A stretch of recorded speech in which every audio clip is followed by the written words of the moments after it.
Hey, welcome everyone. Today we're diving deep into the quirky world of fruit and veggie jokes. You know, the ones that play on words like a ghost gobbling an apple or King Kong craving some apricots. Yeah, that's right. There's just something so fun about these puns, combining food and humor. Absolutely. Take, for instance, the classic Halloween joke, what is a vampire's favorite fruit? And you get nectarine. Quite a Yep, clever twist, right? definitely.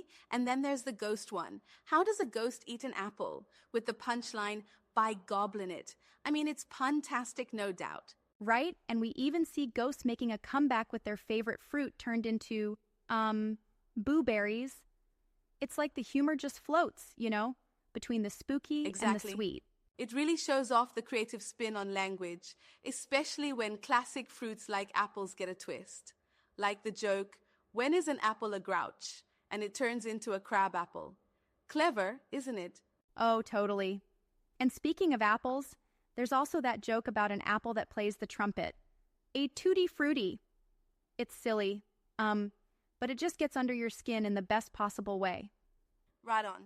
Yeah, but sometimes I wonder if we're stretching the puns too far. I mean, calling a musical apple tutti frutti is a bit of a leap, don't you think?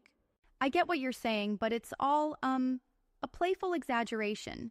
I mean, it's the quirky nature of these jokes that lets them be so fun. It's like they're intentionally over the top. True. True, it's like the jokes invite you to suspend disbelief and just enjoy the absurd wordplay. Right, and moving on, there's more than just apple humor. There's a whole gamut, apricot puns with King Kong's apricots, and even bananas doing literal shakes, banana shake, when they meet. Yeah, that's a riot. And who can forget the banana health check humor? Why did the banana go to the doctor? Because it wasn't peeling well. It's almost like fruit therapy. Exactly, and then the jokes branch out to beans, which we see in clever puns like the tailor's favorite vegetable, a string bean, and green beans that are, jealous. Ah, absolutely. I love that playful side. And when they start throwing in knock-knock bits like, been a while since I last saw ya, it adds that extra layer of interactivity. Right, it invites the listener into the conversation, really. And then there's a whole segment for beets, Brussels sprouts, and even cabbage turning into the pun-laden cab beige for taxi drivers and fixing jeans with a cabbage That last patch. one's so silly. I just love it. Oh, and then you get into the melons and carrots.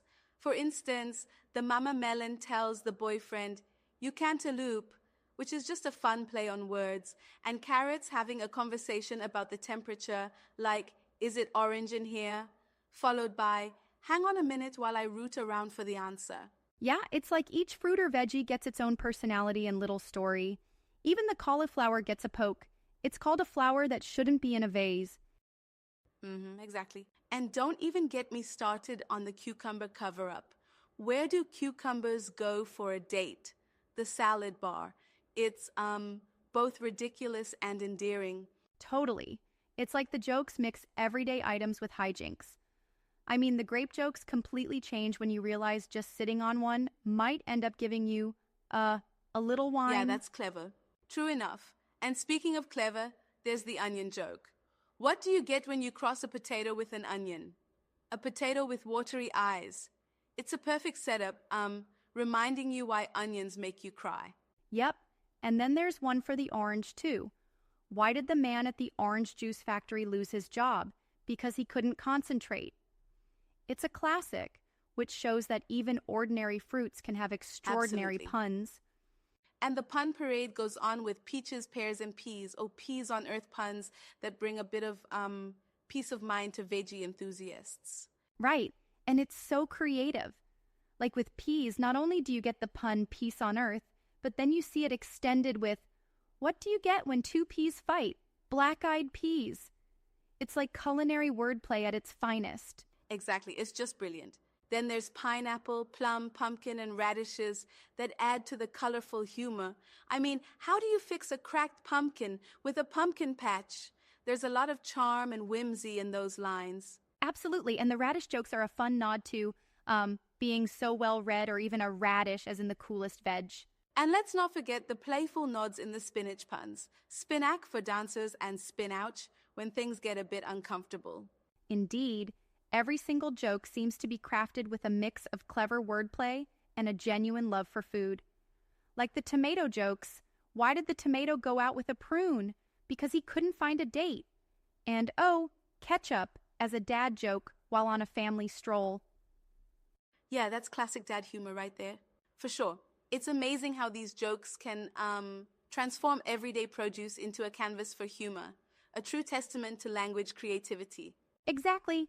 And even the final jokes like the turnip knock knock, turn up the radio please, and the zucchini loving to look at animals, a zucchini, keep the momentum flowing. I love those lighthearted finales. You know, these puns remind me of the pure, unfiltered humor in our childhood.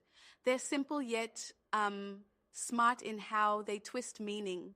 Yes, it's like the jokes bridge the gap between clever wordplay and pure silliness. They're almost like linguistic appetizers, tiny puns that pack a punch. Right. And, you know, while I totally appreciate the humor, I do wonder if some puns might be a bit too overdone at times. Like, okay, a pumpkin patch to fix a cracked pumpkin. It's a fun idea, but sometimes you might wish for a bit more variety or, you know, a twist on the punchline.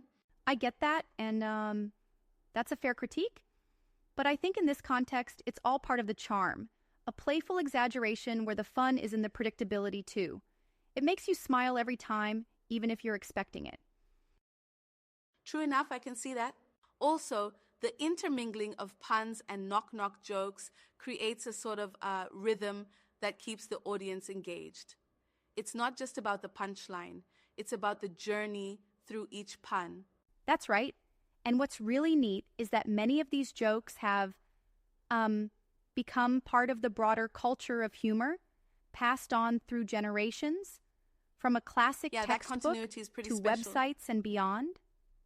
Plus, they're super adaptable. You can use them in conversations, parties, or even as icebreakers. It's like having a whole arsenal of edible humor. Absolutely. It's as if these jokes are a salad bowl of humor, each ingredient adding its own flavor while still coming together in a fun, coherent way. Exactly. So, whether it's a ghost gobbling an apple or a zucchini playing at being a zucchini, the charm of these fruit and veggie jokes is in their ability to surprise and delight us with every pun. Right on. And they remind us to, not take life too seriously. Sometimes you just need a good laugh over something as simple as a clever play on words. Absolutely. Well, that was a fun ride through the produce aisle of humor. Thanks for the chat. Thanks for joining in. Hope everyone out there finds their next pun as refreshing as a crisp apple. Catch you next time.